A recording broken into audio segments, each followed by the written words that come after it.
Konnichiwa. Welcome to Gaijin no Nihon Densha. I haven't practiced. So, yes, another mail call. Yes, but I have already got them out of the boxes. You'll be pleased to hear. The trains are still in their own boxes, or the locomotives in this case, I should say. Though, of course, your friendly reminder that a locomotive running light engine, say from the shed to the station to pick up the coaches, counts as a train on the signalling system. So, yes. Yes, we do have two locos today, both electrics. So we'll get the first one out. So we're going to start with the one that's the first one numerically on the class. So this is Kato 3075-6. This is an ED75-700, and this is in a special scheme for the Orient Express, which travelled to Japan in '88. I'm just trying to get the box for the jewel case open. Here we are. So that noise is in the background. It's very tight around it. There we are. Yeah, travelled to Japan in 1988. And this is part of the set of 3 locos that Kato are releasing to go with the re-release of the Orient Express set, which unfortunately I'm not going to be able to get here in the UK. It doesn't even appear I can get it from Lipper or anything like that at the minute. We're not sure who's going to be able to get it. It's a bit of a point of contention. Now, something it does have is this, which a few electrics I've got have got. No, it's literally just rubber, so you just put it away. There we are. You can see it's got the 2 little bits it just clips into underneath there. So yeah, now we'll pop the locomotive down and get fat fingers and thumbs out the way. Bring the light a bit round, a bit further forward, but it's what we agreed, wasn't it? But yes. So here is our ED75-700 subclass. So you can see various things have been fitted at the factory already, such as, I'm sure that's the flare release thing at both ends. You got some handrails here already fitted. I mean, in the past I've had to fit these to locos, so I'm just noticing the things I'd have had to fit. Obviously there's a nice bit of detail on the roof here with these bits of brass wire. The pantographs will raise and lower. Wow, okay, that's one's coming up a bit weirdly. There we are. And we'll do the front one as well, so you can see that back one quite so well. There we are. So yes, as you can see, it's a little it's a Bobo electric, nice little unit. I don't think I've already got one of these. I'm not sure. I think I've got a 73 or something. I'll have to move the box here. Give me a second. So I got one from Tonics, you see. Oh no, I've got an ED61. There we are. An ED61 is the other one I've got. So this is obviously a later version. Now it's got one big headlight in the middle rather than the 2. So you've got this lovely. I was totally blown away when I first opened this. The gold striping down the side, I think that's been so well applied to the model. There we are, give you a good look at that. I think that's so beautiful. And obviously there's the other end. Can I bring this? It's all about trying to get the right light for you. I mean, I suppose really what you want is you want light coming from both directions, don't you? But yeah, there we go. You see it's got the standard Arnold coupling at the front as well. But no, I think that looks really smart, and I will find, because there's a number of options given, as per usual,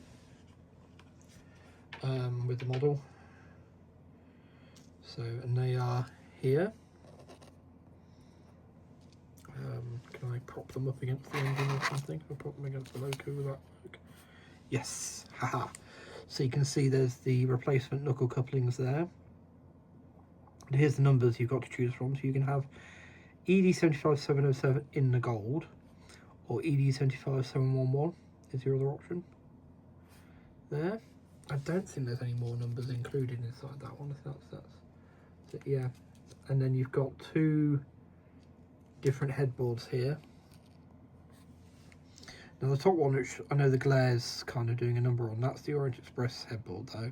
And then whether that's Orient Express or another service that this pulled afterwards, because like I said, it must have been a use. This must have been seen doing something else afterwards in this paint scheme.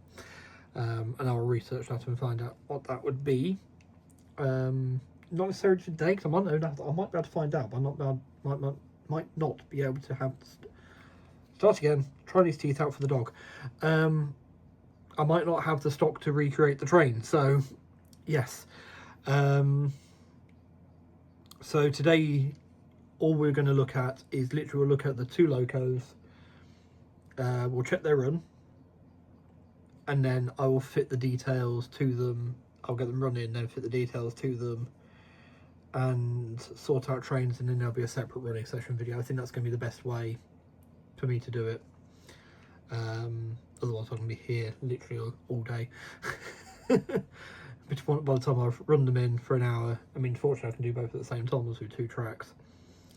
But yeah, run them in for an hour and then sit fitting all the extra bits, and then doing my research to find out what the trains were and assembling said trains and getting, yeah, it's a lot. So if I can do it all today, you might see that video later, but if not, it will come anyway, because obviously I know you're going to be as eager as I am to see these beauties run. But yes, so that is our ED75. I'm really quite, that's actually quite a good view of the side, isn't it? Let's see the grille detail, and obviously we're gonna have in that pack, we're gonna have a oh hello, that's interesting. You see that? There's obviously some sort of very strong magnetic field in there. That's interesting. Possibly the chassis is made of metal or something, but yeah.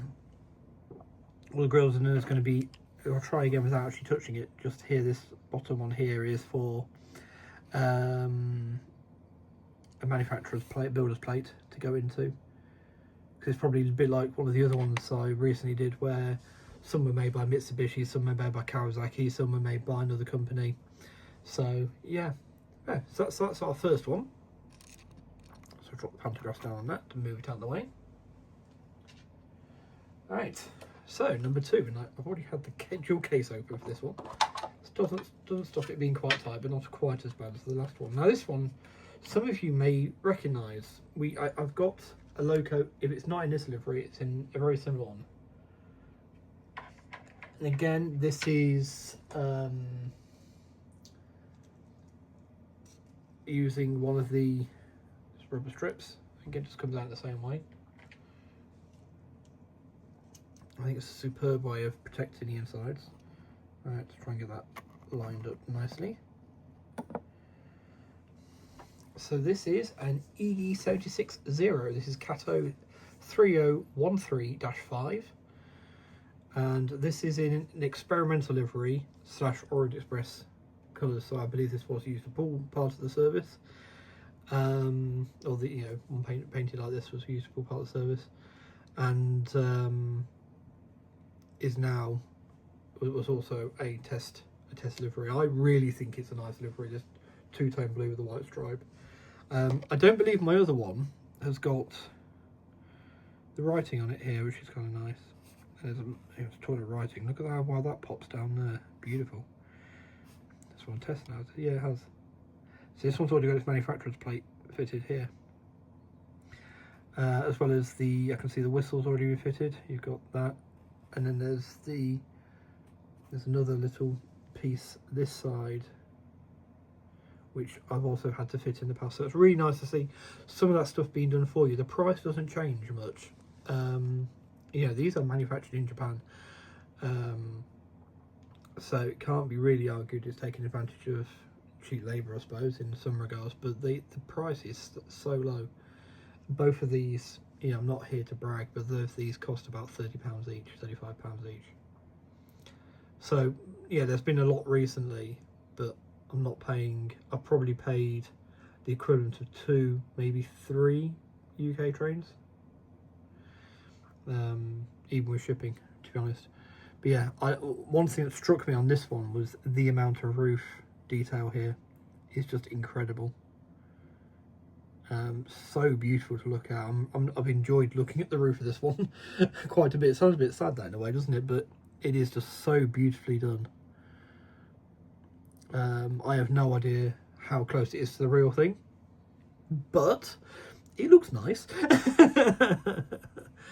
This thing is how they get away with it sometimes, isn't it? Again, you got your nice detail there, nicely done vents on the side, little windows above the vents, which are on the other one as well.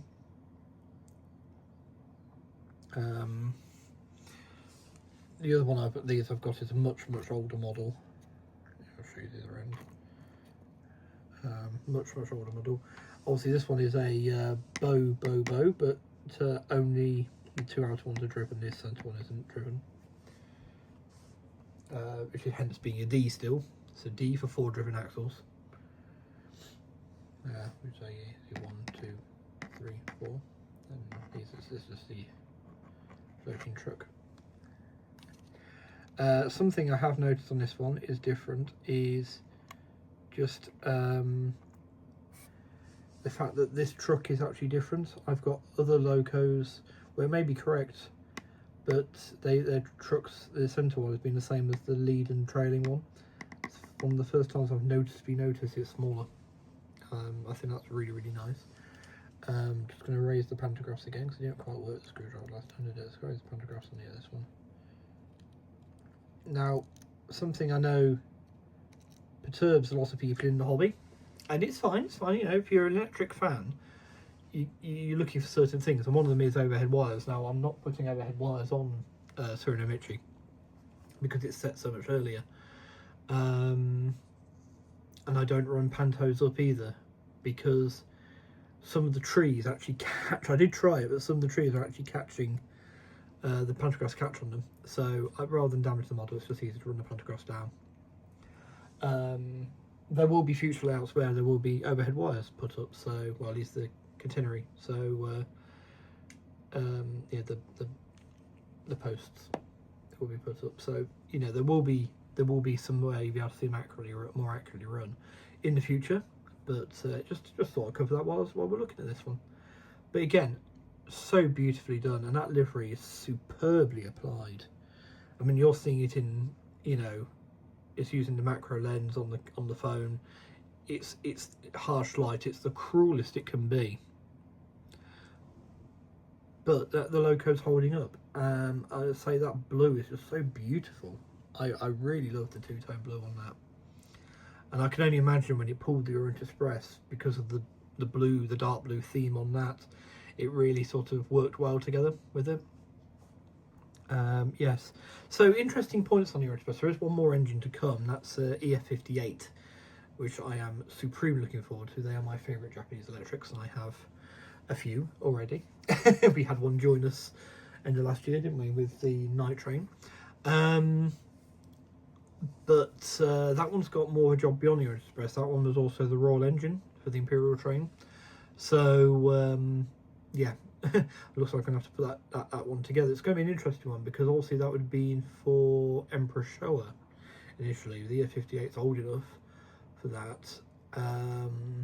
Who is by more well known by other people, many people, as Hirohito, of course.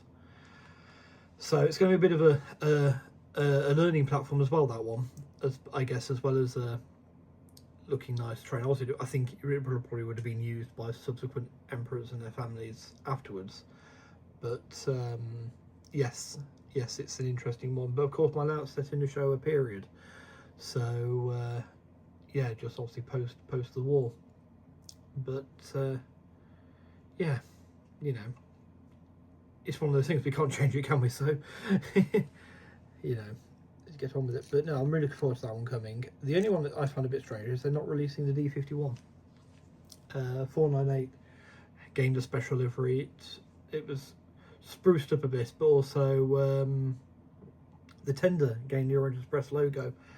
and I don't know if it's the same reasons they're not doing that is the reasons why we're struggling to get hold of the coaches here. But it would have been really cool to sort of get that one as well if I could only get the locos, for instance, at this point. But yeah, anyway, I think I'm definitely going to make it a separate video for the actual running session once these both have been had all their extra stuff fitted, and that because we're at 15 minutes. Just going to quickly look at your choices of number here, and that's literally all we've got to fit. Interesting in this little pack. Oh, there's another pack. There's 2 packs. Okay, we'll look at the numbers first. Are they all the same before I show you them? Oh no, we've got 2 there. Yeah, so it's 3 different numbers. I'm going to place it here actually because you can see it. So you've got ED76-57, 58 and 59. They're obviously the 3 that received this prototype livery as test livery. So, yeah, that's true because this is a special livery, or you know, a prototype livery that never went further. So it'll only be those, and then this will be a sort of standard one, I suppose. Yeah. So on here, you can see again you've got your knuckle couplings to fit if you choose to. I don't, purely because everything comes with the Arnold type coupling on it, and some of my stuff isn't as easy to convert as the rest of it. So the Atomics version of their knuckle coupling doesn't quite play nicely with the Kato ones.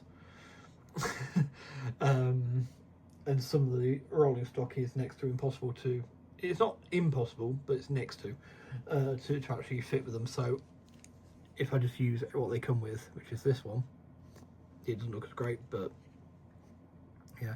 And we've got 2 named services here, and I'm afraid I still haven't learned to read kanji that well, if at all. It's the odd thing I recognise, but yeah, I think there is possibly some English writing underneath that, but I don't know if we're going to be able to see that even if I pick it up and try and hold it close to the camera. Let's see if I can. Oh, I'm not wobbling around like that, you're not going to get anywhere. Superliner. There we are then. That's a superliner. Yeah, board. So yeah, quite pleased with both of those. I think they're both absolutely beautiful.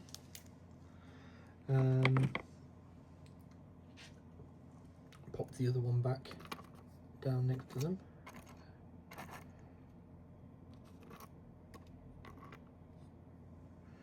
And that could well be our thumbnail there as well, I think. Let's make sure it's actually taken the picture.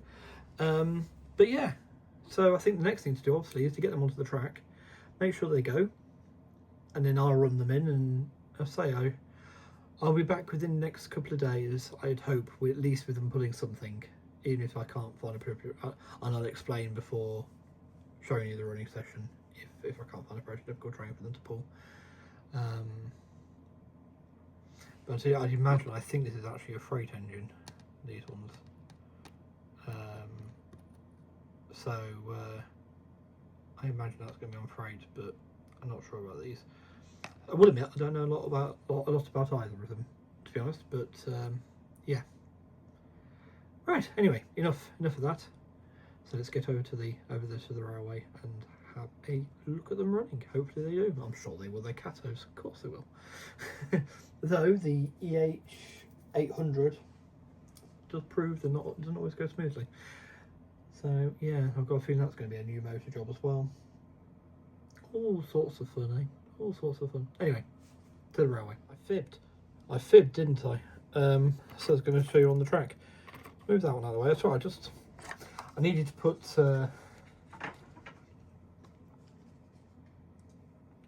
the trains I had running on it away, but I thought I would just show you the other one of the ED76s I've got, which is a Atomics, obviously a much older Atomics model. thought you could have a side by side.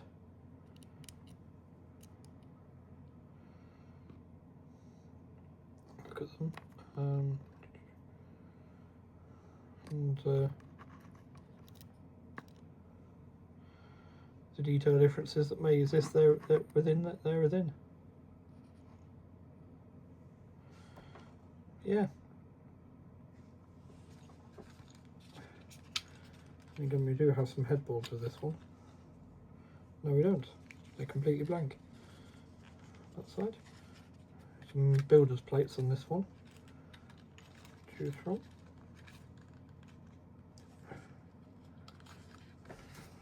There are some number plates here. It'd be interesting to see if it's different ones from the Kato one. Wow, that jammed in really well.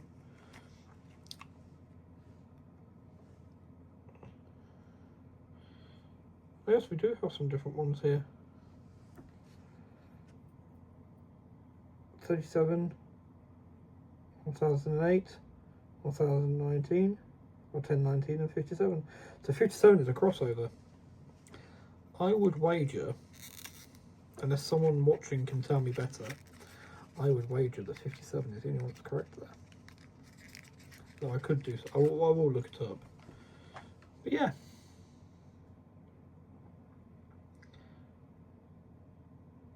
That one feels bigger, as is the case with older models. They tend to be a bit bigger because it gets the mechanisms and things in. But say we're seeing, at a guess, I'd say possibly about 5 or 6 years difference at the very least between the two, if not longer.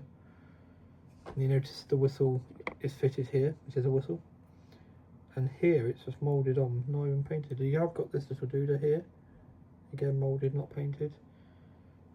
The work is all, they're not facing the same way, are they? The work is all on top, but very different between the two. You got this unit here, it doesn't exist on this one. This doesn't exist on this one either. These two are here, that's coming out.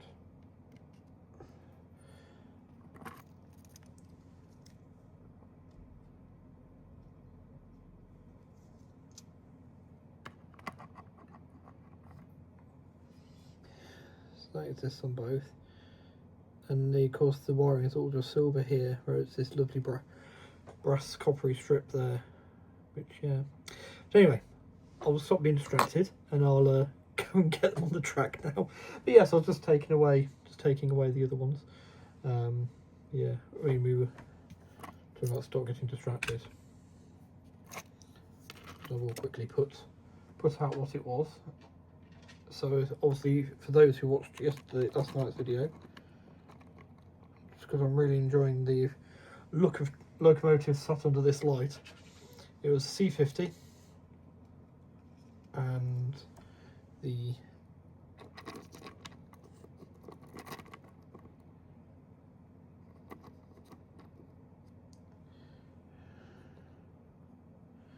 C50 in the 8620 class. There we are. In fact, let's have a picture of those while they're sat there. But yes, I'll go and get those electrics on the track. See you in a moment. Okay, so here they are on the track. So, time to test if they work. So, yep. And back again on the ED75. Sorry, I seem to misplace my phone holder. So we're about to shake the camera for a minute, but yes.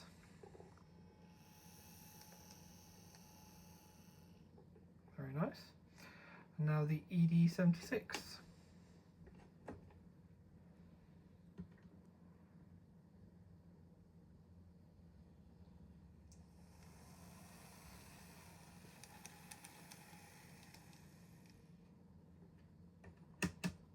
And back.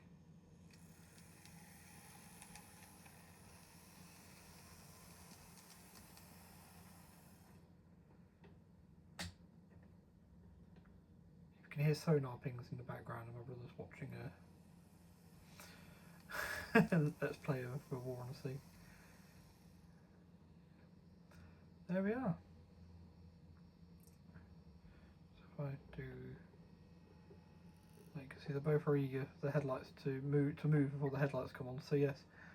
Now, as some of you are probably more than familiar with this now, I like to run them in the wrong way first. So wrong line running. So the red one is going to come towards us, and the blue one's going to go the other way, which is right for the continent, but for Japan and Britain, it's wrong line running.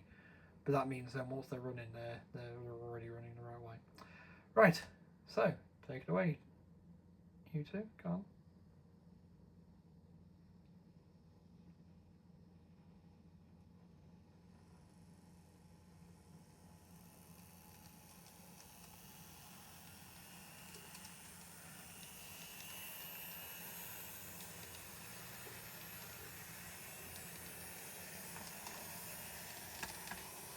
To run them in at whatever equates to half speed on the controller. Halfway on the controller is where I like to run them in at, but there we are. So in half an hour's time I'll make them go the other way. Must get that F-86 mounted in the air so it's not just sat in the trees.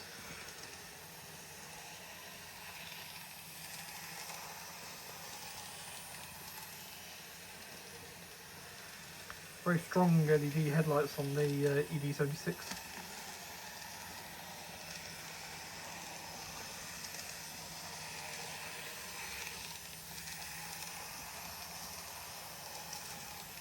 So, finishing with this shot.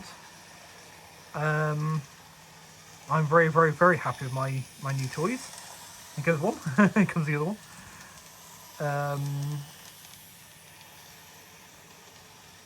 And all it needs me to say is, arigato gozaimasu. Take care all. Thanks for watching, yes, and sayonara.